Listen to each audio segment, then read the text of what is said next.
আমি রেস্টুরেন্টে জব করি, আমরা যে টিপস বা বকশিস নেই সেটা জায়েজ হবে কিনা? যারা রেস্টুরেন্টে জব করেন এদেরকে সাধারণত কাস্টমাররা খেয়ে বিল পরিশোধ করে যাওয়ার সময় 10 টাকা 20 টাকা যার যার সাধ্য অনুপাতে টিপস দেয়, বকশিস দেয়। এই বকশিস দেওয়া জায়েজ আছে কিনা, নেওয়া জায়েজ আছে কিনা? অনেক শ্রদ্ধেয় ওলামা ইকরাম এটাকে নাজায়েজ বলেছেন।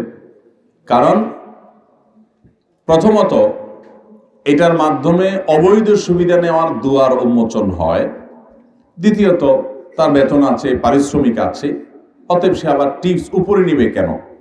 কিন্তু এক্ষেত্রে আমার দৃষ্টিভঙ্গি হলো সাধারণত এই জাতীয় জব যারা করে এদের বেতনটা থাকেই অনেক কম।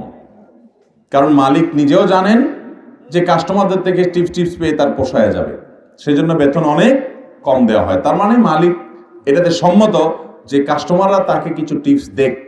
অতএব যদি কোনো কাস্টমার তার সার্ভিসে সার্বিকভাবে খুশি হয়ে তাকে টিপস দেয় তো সেটা জায়েজ হতে পারে, যেহেতু যিনি দিচ্ছেন তার পক্ষ থেকেও কোনো প্রকার অসম্মতি নেই, তিনি খুশি হয়ে দিচ্ছেন। আবার যে মালিকের অধীনে কাজ করছেন ওই মালিকরাও সবাই জানেন যে তাদেরকে টিপস দেওয়া হয় এবং মালিকরা সেটাকে খুশি মনে মেনে নিয়েছেন এবং অনেক সময় বেতন কম দেনই এই জন্য যে টিপসটা সে পাবে, তার মানে তারও সম্মতি আছে, সেও জানে। যার কারণে এটা নেওয়া এবং দেওয়া জায়েজ হবে শর্ত সাপেক্ষে। শর্তটা কি? শর্তটা হলো এই টিপস দিয়ে কোনো অবৈধ সুবিধা নেওয়া যাবে। অবৈধ সুবিধা নেওয়া কিন্তু হয়, অনেক সময় হয় কি হয় না বলেন? এই যে আপনাদের সোনাইমুড়ি বা চাটখিল বাজারে যে হোটেলগুলো আছে, যে খাবারের দোকানগুলো আছে, যারা নিয়মিত কাস্টমার সবসময় আসেন, অনেক সময় দেখা যায়, খেয়াল করেন বিভিন্ন জায়গায় এটা আছে যে নিয়মিত কাস্টমার যখন আসে, যে উনি প্রায় দিন আসেন, কয়েকজন মিলে আসেন, বন্ধু বান্ধব নিয়ে খাওয়া দাওয়া করেন, তো এই হোটেল বয়, টি বয় বা আপনার এই যারা আপনার কাজ করেন সেখানে ওনাদের অনেকে আছেন, ওই কাস্টমার আসলে উনি ওই কাস্টমারকে খাতির যত্ন যতটুকু তার প্রাপ্য অধিকার তার চাইতে একটু বাড়াইয়াও করেন। আছে না নাই?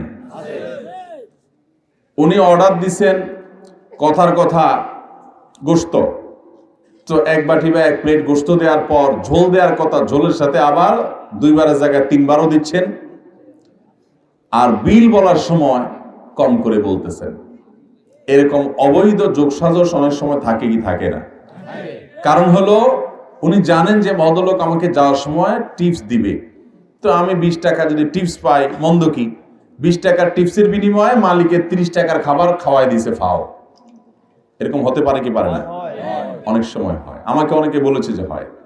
তো এইরকম যদি সুবিধা হয়, আমাকে একজন বলছে যে আমার পরিচিত এরকম এক ভাই আছে, হোটেলে গেলে খুব খাতির যত্ন করে এবং আমি যদি একটা চাই সে 2টা দেয়, বলে খান ভাই, অসুবিধা নেই।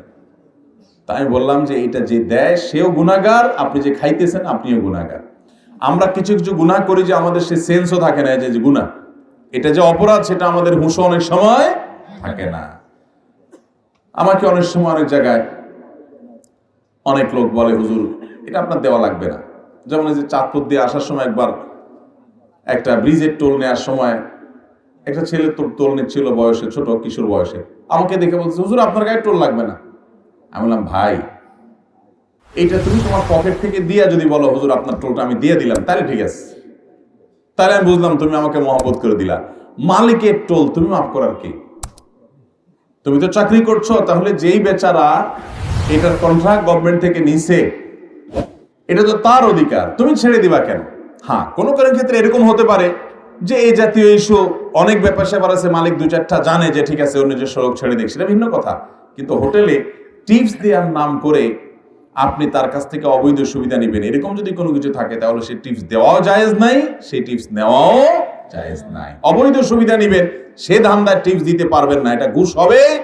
আর অবৈধ সুবিধা দিয়া মালিকের খানাটা তার বেশি করে খাওয়ায়া তার কাছ থেকে আপনি সুবিধা নিলেন, সেটাও জায়েজ নাই, দুটোই সম্পূর্ণ হারাম।